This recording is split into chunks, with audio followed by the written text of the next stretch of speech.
스포일러가 있으니 조심하세요. 주의하시고 조심하세요. 영화는 이탈리아에서 시작되며 산토 로메오와 그의 아내 잉그리드는 그들의 딸을 지켜보고 있습니다. 소피아가 강렬한 아이스 하키 토너먼트에서 경기를 하고 있습니다. 상대팀의 거친 플레이에도 불구하고 소피아는 긴 슛으로 팀을 승리로 이끕니다. 경기 후 그녀는 남자친구인 하킴을 주차장에서 만나 부모님에게 돌아갑니다. 산토는 자랑스럽게 가슴을 두드리고 소피아는 그 제스처를 따라합니다. 소피아는 아버지가 게임에서 이기면 자신에게 운전을 가르치겠다고 약속한 것을 상기시킵니다. 나중에 그들의 외진 산속집에서 산토와 소피아는 운전 수업을 받으러 나갑니다. 울퉁불퉁한 지형을 헤쳐나가면서 소피아는 아버지를 감명시킵니다. 휴식 시간에 그녀는 그들이 왜 이렇게 외딴 곳에 집을 정했는지 묻습니다. 그는 가볍게 어머니의 사랑을 얻기 위해서라고 말합니다. 진짜 이유를 피하며 돌아가기 전에 그녀는 아버지의 사진을 몰래 찍습니다. 그리고 그것을 인스타그램에 게시하며 이것이 위험한 사건의 연쇄를 촉발할 것임을 알지 못합니다. 그녀의 게시물은 마피아가 운영하는 생체 인식 시스템에 의해 감지되어 산토에 대한 오랫동안 잠자던 추적이 다시 시작됩니다. 목재 절단 작업을 하던 중산토는 그의 형수에게 패트릭에게 소피아를 하키 연습장에서 데려오라고 부탁합니다. 그는 기계를 수리해야 합니다. 그들이 집에 돌아왔을 때 잉그리드는 그들을 반갑게 맞지만 그들의 평화는 산산조각이 나고 두 명의 침입자가 난입해 잉그리드를 공격합니다. 패트릭은 그녀를 지키려 하지만 제압당하고 결국 그들 모두가 죽게 됩니다. 소피아는 공포에 질려 도망치고 산토는 집으로 급히 갑니다. 잉그리드와 소피아에게 전화를 시도했지만 실패한 후 그는 아내와 형수의 생명이 없는 시체를 발견합니다. 소피아가 곧 돌아오고 그는 그녀를 안전을 위해 버려진 건물로 신속하게 데려갑니다. 혼란스럽고 겁에 질린 그녀는 무슨 일이 일어나고 있는지 알고 싶어합니다.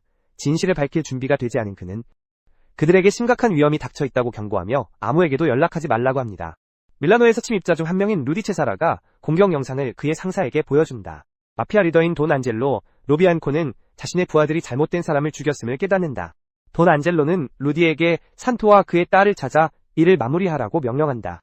임시 은신처로 돌아온 소피아는 두려움과 분노에 휩싸여 방을 난폭하게 뒤진다. 산토는 마침내 자신의 비밀을 밝힌다. 그는 한때 두려운 암살자 도메니코 프란치였다. 라이벌 마피아 조직을 위해 돈 안젤로의 아들을 죽인 후 그는 신분을 바꾼다. 가족과 조용한 삶을 살기 위해 황폐해진 그녀는 아버지가 그들을 이 악몽으로 끌어들였다고 비난한다. 이제 다시 도메니코가 된 산토는 불가피한 대결을 준비하기 시작한다. 그는 그녀에게 전화를 건네며 그의 전화를 받아들일 것만을 요구하고 그녀를 위해 돌아오겠다고 약속한다. 하지만 그녀는 원망하고 실망한 그녀는 하킴에게 연락해 자신을 데리러 오라고 요청한다. 마피아는 전화를 가로챈다. 그들의 위치를 드러낸다. 한편 돈 안젤로의 가까운 동료로 알려진 노인 비투소가 자신의 식당으로 걸어가고 있다. 그가 들어오자마자 산토가 그를 매복한다. 비투소가 그의 아내 살해에 얼마나 관련이 있는지에 대한 답을 요구한다. 강도 높은 신문 후 그는 마침내 자백하고 산토는 그를 죽인다. 하킴과 소피아가 교차로를 건널 때 그들은 돈 안젤로의 부하들에게 발견된다. 그들은 유턴을 하여 그들을 쫓기 시작한다. 산토는 방금 임시 은신처로 돌아온 산토는 소피아가 자신이 지시한 대로 거기에 없는 것을 발견하고 놀란다. 그는 즉시 그녀를 찾기 위해 출발한다. 추적은 숲속으로 이어진다. 그곳에서 하킴은 자전거를 제어하지 못해 사고가 난다. 그들은 기회를 잡아 하킴의 머리를 쏜다. 소피아는 탈출하려 하지만 붙잡혀 그들의 차의 트렁크로 던져진다. 남자들이 떠날 준비를 하는 동안 산토가 갑자기 나타나 그들을 공격하며 격렬한 싸움이 벌어진다. 격투 중에 그는 옆구리를 찔리지만 소피아는 차 트렁크에서 탈출하는 데 성공한다. 그리고 그녀는 한 공격자를 뒤에서 가격한다.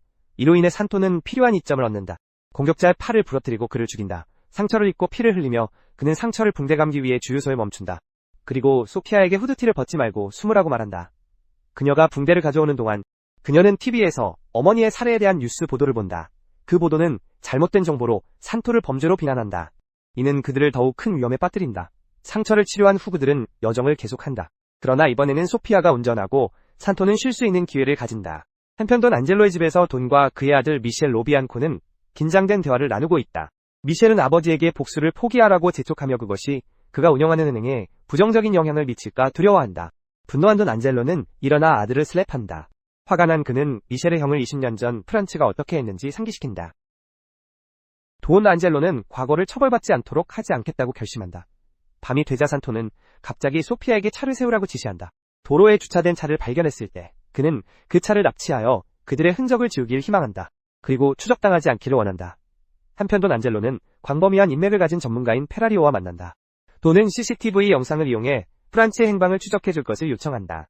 산토와 소피아는 결국 밀라노 교회에 도착하고 버려진 집 근처에 멈춘다. 그것을 은신처로 사용할 계획이다. 부상으로 약해진 산토는 누부려하지만 고통이 견디기 힘들다. 소피아가 그의 붕대를 갈아보려 할 때 그는 의식을 잃는다. 그녀는 패닉에 빠진다. 도움을 절실히 원하며 그녀는 근처 클리닉으로 달려간다.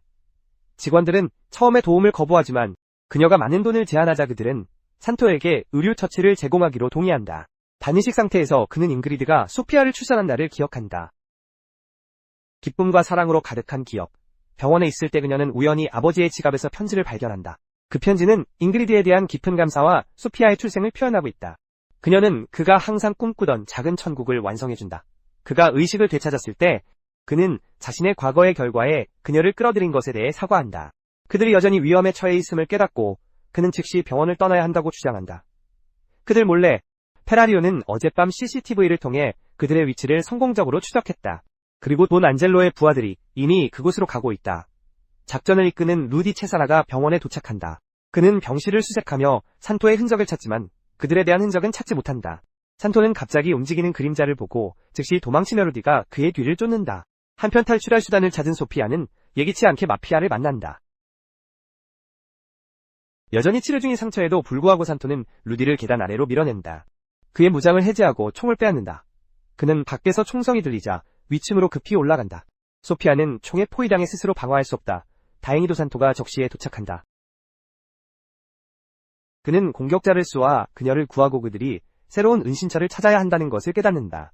그가 살아있는 한 돈 안젤로가 계속 그들을 사냥할 것임을 이해한다. 그는 그들이 죽기 전에 먼저 공격하는 것이 유일한 선택이라고 결정한다. 결심한 그는 폭발 장치를 조립하고 소피아에게 스스로 방어하는 방법을 가르친다. 그리고 칼로 공격하는 방법도 가르친다. 밤에 그녀는 아버지에게 은행의 청사진을 보여준다. 그곳은 돈 안젤로의 아들 미셸이 일하는 곳이다. 다음날 그녀는 은행에 접근한다. 경비원들의 위치를 사진으로 찍고 아버지에게 보낸다. 하지만 그녀는 경비원 중 한 명에게 발각되어 그 지역에서 쫓겨난다. 경비원이 차에 타자 산토가 나타나 그를 총으로 위협한다.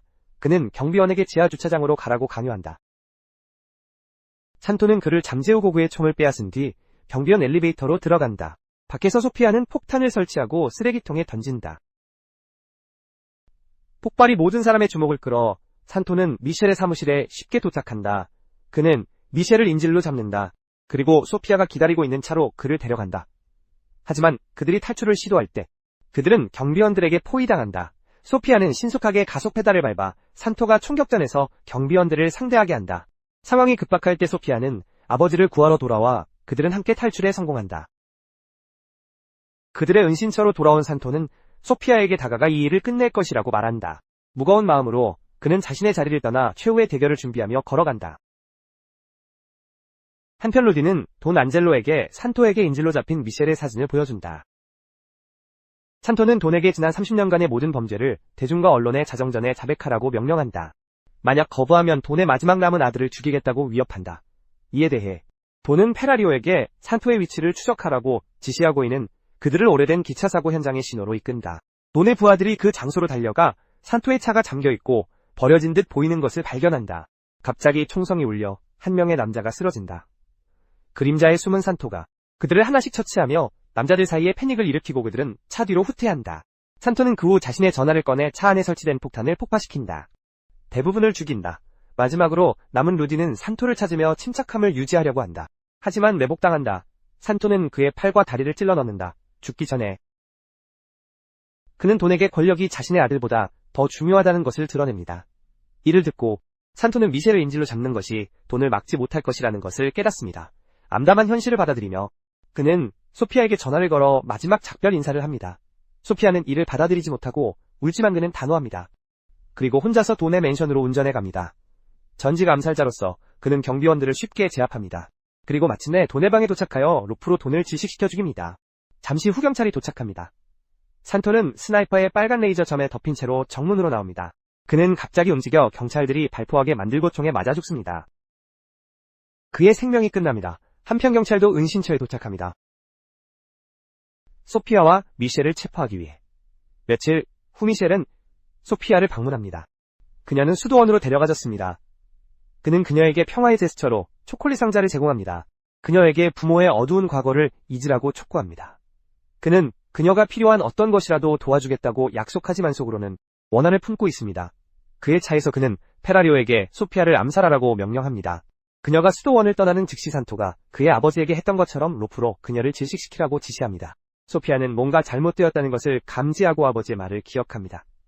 먼저 공격하라. 먼저 죽이라는 죽임을 당하지 않기 위해 그녀는 도망치기로 결심하고 페라리오의 계획을 방해합니다. 그리고 그를 빈손으로 남깁니다. 다음 날 미셸은 소피아가 도망쳤다는 소식을 듣고 충격을 받습니다.